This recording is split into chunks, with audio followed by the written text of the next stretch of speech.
The Hidden Order of Genesis. Chapter 1. Why did God begin with a world covered by water? Before there was a garden, before there were trees, before there was mankind, Genesis shows us something unexpected.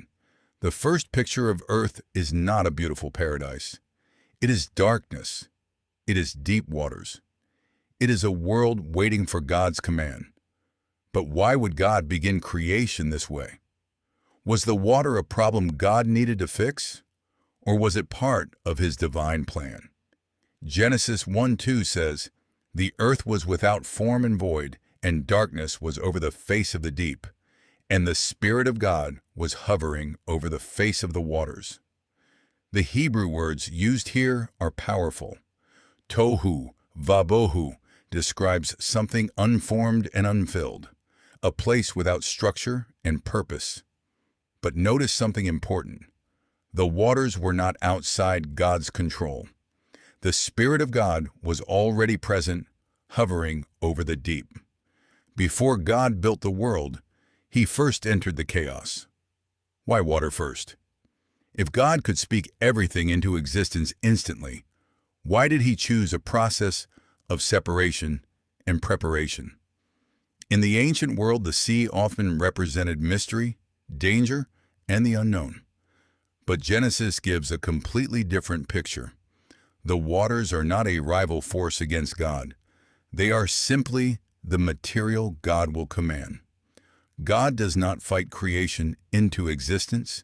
He speaks, "Let there be light," and darkness begins to surrender. "Let the waters be gathered," and dry land appears. The message is clear. What looks chaotic to humanity is still under the authority of God.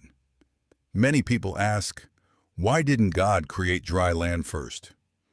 Because Genesis is not only describing how the world was made, it is revealing how God brings order. God separates before he fills. He divides light from darkness. He separates waters from waters. He brings land out of the sea. The pattern is, first, God creates space. Then he prepares the environment. Then he fills it with life. Creation follows divine order. Genesis begins with a world covered by water because the Bible often uses water as a picture of transformation. Noah was saved through the waters. Israel passed through the Red Sea into freedom. Baptism represents leaving the old life and entering a new one. The pattern appears again and again. God takes what seems formless and brings forth something new. The darkness of the beginning was not the end of the story. It was the beginning of God's work. Maybe your life feels like Genesis 1:2, unformed, empty, covered by darkness. But Genesis teaches us something. God does not need perfect conditions to begin his work. The same Spirit that hovered over the waters is the God who brings order out of chaos. Creation did not begin with what man could see. It began with what God was doing.